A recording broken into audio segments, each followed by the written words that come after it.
안녕하세요. 이것만 알면 경매 전문가. 오늘은 제15강입니다. 지난 14강에서 말씀드린 것처럼 오늘은 배당 순위에 대해서 살펴보도록 하겠습니다. 배당 순위는 경매 집행 비용. 경매 집행 비용은 사실은 경매 신청 채권자가 경매 신청을 하면서 사전에 예납하는 거기 때문에 배당 재원이라고 말할 수는 없고, 그래서 집행 비용이라고 얘기하는 겁니다. 그리고 제1순위는 주택 상가 건물 임대차 보호법에서 규정하는 소액 임차인이 되고요. 2순위는 당해세, 3순위는 저당권, 전세권, 담보가등기, 확정일자 있는 임차인, 당해세 제외한 국세, 지방세가 해당이 되고요. 제4순위는 제1순위 제외한 근로채권 이런 것들이 해당이 된다, 이런 얘기고요. 5순위는 저당권, 전세권보다 늦은 국세나 지방세 등이 해당이 되고요. 6순위는 건강보험료, 산업재해보상금 등이 해당이 되는데, 그 예외 설명은 또 뒤에서 말씀을 드리도록 하겠습니다. 제7순위는 일반 채권이 되겠고요. 그리고 배당의 원칙이라는 게 있습니다. 그 원칙에 대해서 살펴보는 것으로 오늘 마무리할까 합니다. 좀 이제 뒤에서 자세한 내용을 한번 살펴보도록 하겠습니다.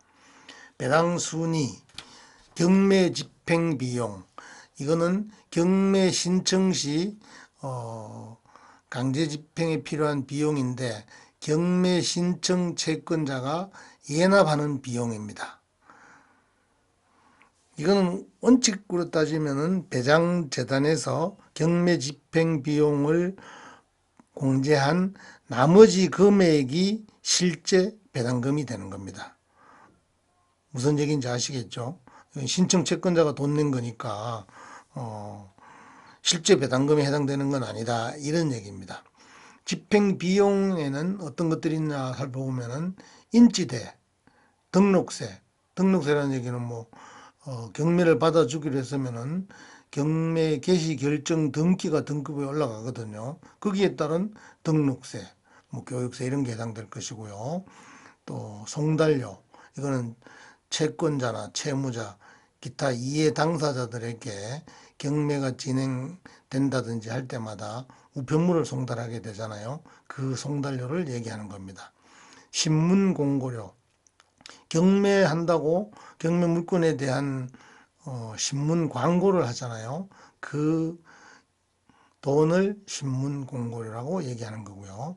또 집행관이 현황 조사하러 나가고 이럴 때도 돈이 들어갈 것이고, 또 집행관이 경매 입찰 당일에 경매를 진행하잖아요. 그것도 공짜로 하는 건 아니죠. 그리고 감정평가료 등이 경매 집행 비용에 해당이 된다, 이렇게 보시면 되는 겁니다.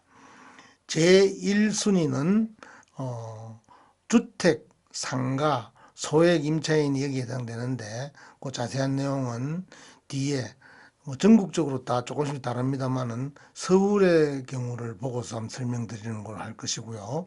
그 다음에는 최종 3개월분의 임금 채권하고 최종 3년간의 퇴직금도 해당이 되고, 또 재해보상금도 1순위에 해당이 됩니다.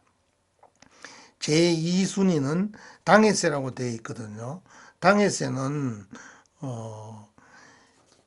집행 목적물에 부과된 국세 및 지방세, 그리고 그 가산금을 얘기합니다. 국세하고 지방세라고 모두가 다 해당되는 게 아니다, 요거를 기억해 주시면 좋겠고요. 당해세의 종류에는 국세는 상속세, 증여세, 재평가세, 토지 초과 이득세 등이 해당이 되고요.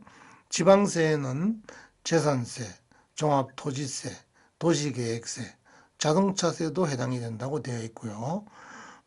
취득을 하기 위해서 내는 취득세하고 거기에 부속되는 등록세, 지금은 등록세라는 게 없어졌죠.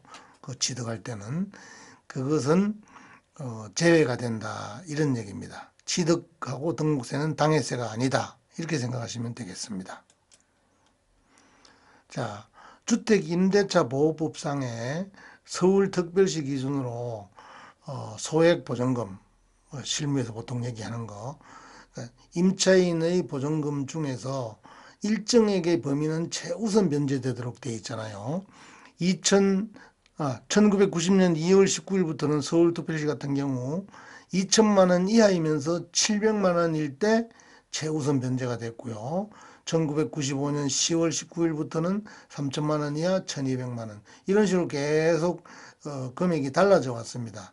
보통 적용되는 게 2010년 것도 좀 귀하니까 2014년 1월 1일부터는 9,500만 원 이하 중에서 3,200만 원, 2016년 3월 31일부터는 1억 원 이하 중에서 3,400만 원, 2018년 9월 18일부터는 1억 1천만 원 이하에서 3,700만 원이 최우선 변제되는 금액이었습니다.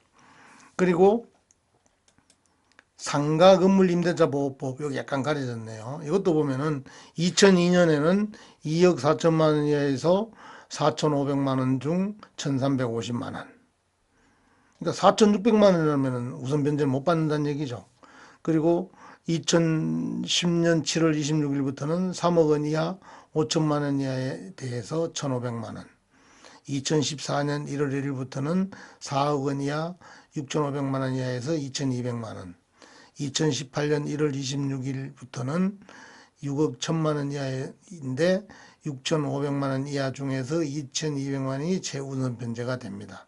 여기서 주택하고 건물하고 차이점은 주택임대차보호법에서는 예를 들어서 보증금이 4,500만 원인데 월세가 100만 원이 있었다. 이렇게 하면은 4,500만 원이 이하에서 1,350 이렇게 받는 식으로 받았어요. 근데 상가는 그렇게 계산하지 않습니다. 만약에 4,500만 원에 월세가 100만 원이라면은 100만 원 곱하기 100 하면 1억이잖아요. 거기다 4,500을 더하면은 1억 4,500이 되기 때문에 이 소액 우선 변제 금액이 안 되는 거죠. 그러니까 쉽게 얘기해서 상가 건물은 월세 곱하기 100 더하기 보증금을 계산하는 거고 주택은 뭐 4,500에 100이더라도 보증금만 가지고 계산한다. 이렇게 보시면 되고요. 또 하나 여기 보시면은 기준 시점은 담보물건 설정일자 기준이다. 이렇게 대부분 판례가 2001년도에 나온 게 있습니다. 이게 무슨 얘기냐면은 오늘 계약했다고 해서 2018년 1월 26일부터 시행되는 6억 1천만 원 이하 6,500만 원에서 2,200만 원이 아니다 이런 얘기예요. 해당 부동산의 건저당권 설정일자 기준이다. 이렇게 된다 이겁니다. 그리고 주택임대차보호법이나 상가임대차보호법 모두 요 밑에 조항도 다 똑같이 적용이 됩니다. 배당요구 종기까지 배당요구를 해야 하고 경매 개시 결정 등기 전에 대항요건, 건물인도 및 사업자 등록을 갖춰야 하고 배당요구 종기까지 대항력을 유지해야 된다. 요 내용하고 임대 건물 가액, 낙찰가를 얘기하는 거죠. 그거에 2분의 1에 해당하는 금액까지만 우선 변제받을 수 있다 이런 얘기입니다. 이게 무슨 얘기냐면은 소액 임차인 중에서 우선 변제받을 소액 임차인들이 그 보증금을 합치니까 전부 3억이다 이거예요. 예를 들어서.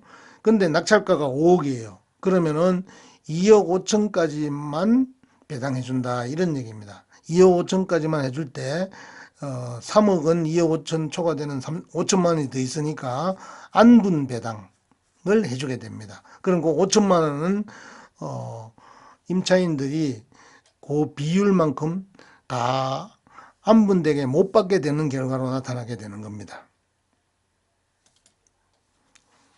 자, 그리고 제3순위 건저당권에 대해서 살펴보면은 저당권이나 전세권, 담보가등기, 대항요건과 확정일자가 갖춘 임차인, 그리고 당해세에서 제외한 국세하고 지방세가 제3순위가 된다 이런 얘기입니다. 그 제4순위는 제1순위 제외한 근로채권 등이 해당이 되는데, 여기서 자세히 봐야 할 것은 임금, 기타 근로채권은 저당권의 피담보채권보다는 후순위나 조세 등 공과금보다는 선순위라는 걸 알아야 되고요. 다만 조세 등 공과금이 저당권을 우선한다면, 저당권보다 앞선다면 조세 등 공과금이 저당권의 피담보채권이나 피납보채권, 그 다음에는 임금채권의 순서이다. 그 저당권이 우선한다면 조세하고 공과금이 먼저 배당이 되고, 그 다음에 저당권의 피담보채권이 되고, 그 다음에 임금채권의 순서로 배당이 된다, 이런 얘기입니다. 그리고 제5순위는 저당권, 전세권 설정 일자보다 늦은 국세나 지방세 등을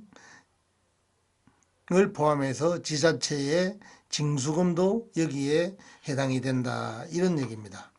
그리고 제6순위는 건강보험료, 산업재해보상금, 국민연금 등이 해당되는데, 국민건강보험법하고 산업재해보상법, 국민연금법에 의해서 납부기한이 저당권이나 전세권보다 앞서는 경우에는 우선 배당이 된다, 요겁니다. 요게 추가 설명 내용입니다. 그리고 7순위는 일반 채권인데, 집행력 가진 채권자라 그러면 제가 줄여서 썼지만 좀 더 정확히는 집행력 있는 정본을 가진 채권자, 이건 법원으로부터 어떤 결정을 받은 정본을 얘기하는 거죠. 그리고 경매 개시 결정 이후에 가압류도 일반 채권에 해당이 된다, 이렇게 보시면 되겠습니다. 그리고 큰 두 번째 번호, 배당 원칙. 배당 원칙에 대해서 요거는 기억해 주시면 좋겠습니다. 방가로 1번에 물건 상호 간의 우선순위. 물건 상호 간에도 우선순위라는 게 정해져 있어요. 간단히 얘기하면 등기부에 설정된 등기 설정 순위에 따라서 앞선 건 앞서고 뒤선 건 뒤서죠. 예. 그리고 동구, 같은 구를 얘기하는 겁니다. 거기에서는 순위 번호가 앞서면은 배당이 먼저 된다.